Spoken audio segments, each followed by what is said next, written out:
Shalom shalom. Uno munsi tugomba tuyage ibijanye no kumvira ijambo ry'Imana. Turifashisha ijambo riri mu gusubira mu vyagezwe. Haravuga hati nimwagira umwete wo kumvira Uhoraho Imana yanyu mukitondera ivyagezwe byose bagera uwo munsi mukabishitsa, Uhoraho Imana yanyu azobashira hejuru gusumba amahanga yose yo mw'isi, kandi imihezagiro izobabako ibashikire nimwumvira Uhoraho Imana yanyu. Muzogira umuhezagiro mu bisagara, muzowuvugira no mu matongo, muzowugira no mu matongo. Uruvyaro rwo mu nda zanyu ruzohezagirwa, bo n'imirima yo mu ndimiro zanyu.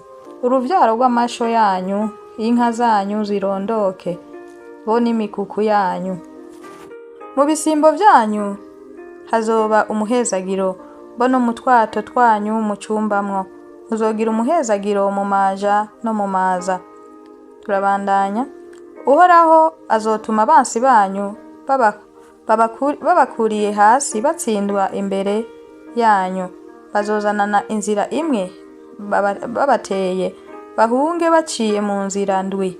Uhoraho azorungika umugisha ubane namwe, ube mu bigega vyanyu, mu vyo mukora vyose, kandi Uhoraho Imana yanyu azobahera umugisha mu gihugu abahaye. Uhoraho azobahagarikira ngo mumubere ihanga ryera, nk'uko yabarahiye. Nimwitondera ivyagezwe vyiwe, Uhoraho Imana yanyu, mukagendera mu nzira ziwe, kandi amahanga yose yo kw'isi azobona ko mwitiriwe izina y'Uhoraho abatinye. Uhoraho azobasesekeriza ivyiza, agwize uruvyaro rwo mu nda zanyu n'ubwo mu masho yanyu, imirima yo mu ndimiro zanyu, mu gihugu yarahiye ba sogokuruza banyu ko azokibaha. Uhoraho azobugururira ijuru, ari ryo bubiko bwiwe buninahaye, ngo abahe igihugu canyu imvura mu gihe cayo, ahezagire ibikorwa vyanyu vyose. Amahanga menshi azoza kubagurana, ariko mweho ntimuzoja kuyagurana. Uhoraho azobagira umutwe, ntazobagira umurizo. Muzokwama muri abo hejuru, ntimuzoba abo hasi. Nimwumvira ivyagezwe vy'Uhoraho Imana yanyu mbagera uyu munsi, mukavyitondera mukabishitsa. Ntimukikamire iburyo canke ibumoso, ngo muve mu kintu na kimwe mu vyo mbageze uyu munsi, mukaja kugendanira izindi mana ngo muzisabe. Turasubira tukabona irindi jambo ry'Imana mu Bami ba mbere igice ca 13, aho umuntu w'Imana avugishwa ivy'igicaniro c'i Yerobowamu.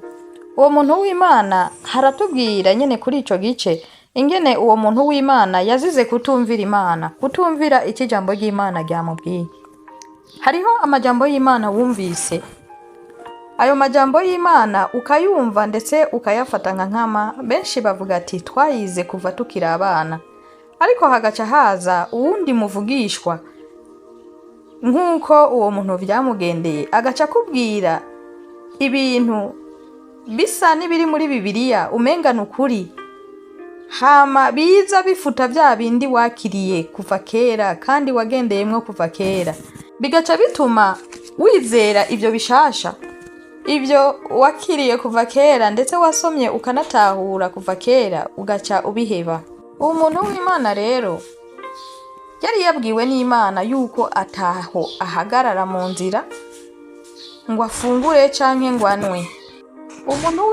Umuntu w'Imana rero yari yabwiwe yuko atana hamwe ashobora kwicara ngo arye canke anwe ikintu na kimwe ari mu nzira, canke ngo asubize mu nzira yaciyemwo ubwa mbere. Ariko amaze kugera hakurya, umuntu wundi w'Imana novuga ko ari umutama, yaciye aza aramubesha, amubwira ko yavugishijwe n'Imana. Bisigura yuko umuntu ashobora kuba ari umuvugishwa n'Imana ariko akabesha. Umuntu ashobora kuba akoreshwa n'Imana mu bijanye no kuvugishwa, ariko ashitse ku nyungu ziwe agaheza akavuga ivyiwe bisanzwe. Ivyo rero birakunda gushika mu bantu benshi. uno munsi ukaba warize ijambo ry'Imana ndetse ukarigendera, iryo jambo rikaza rikakubwira riti iki kintu ni kibi, iki kintu ntugikora kuko ni ijambo ry'Imana ntirigikunda. Ariko hakaza uwundi muntu byitwa ko asenga, byitwa ko wubaha, byitwa ko ari umuvugishwa, agaca akubwira ngo iki kintu kiri deribere, ngo iki kintu ngo nta kosa na rimwe kirimwo. Benshi barahatakarira, benshi bakazimira, bakizera bishasha aho kuguma kwijambo bakiriye, kwijambo bisomeye bonyene, kuko ijambo twese turarifise, nta numwe adafise uburenganzira bwo kurisoma. Ariko iyo urenganye ukaja kumviriza ibyo abantu bakubwira, biratuma utakaza bimwe wumvise, bimwe wiyumvira wenyene bivuye ku Mana. Muvugishwa amaze guhendwa n'uwundi muvugishwa akamubwira ati ingo ndakugaburire kuko n'umumarayika abimbwiye, ni ijambo ry'Imana ryabimbwiye, yaramwizeye yibaza ko ari byo, ariko yibagira icyo yavuganye n'Imana ubwa mbere. Aricara ararya aranwa, hama bamusasira ku ndogoba kugira ngo ashobore gusubira inyuma.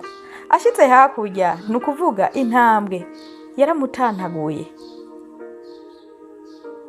ya ndogoba ikihagarara ku ruhande, ya ntambwe ihagarara ku ruhande. Ijambo ry'Imana rivuga riti ngo abantu baciye bacabona wa muntu ngo arambaraye hasi, ariko baca baja kubwira abo mu gisagara ko hariho umuntu intambwe yatantaguye kandi ari hasi. Bica bituma wa mutama yamubesha amenya ko ari wa mukozi w'Imana, wa muvugishwa atumviye ico ijambo ry'Imana rivuga.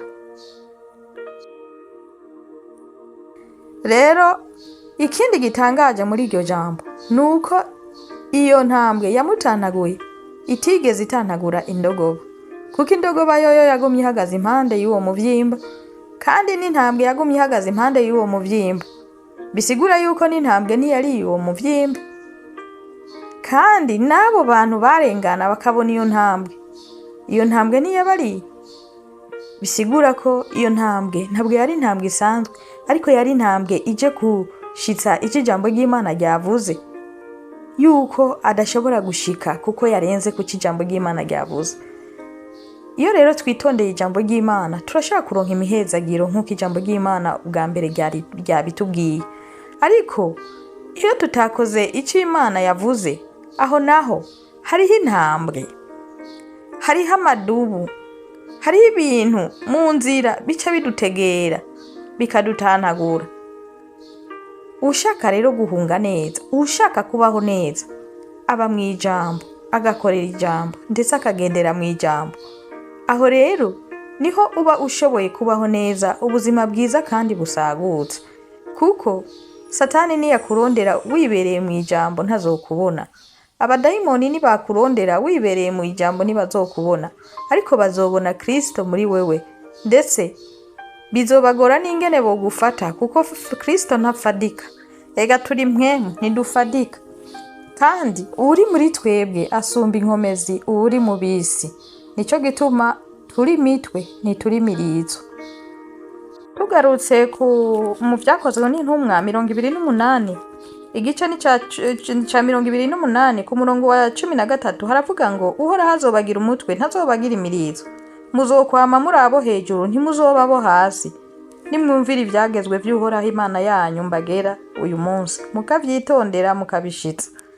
Murakoze cyane, mwarahezagiwe. Amen.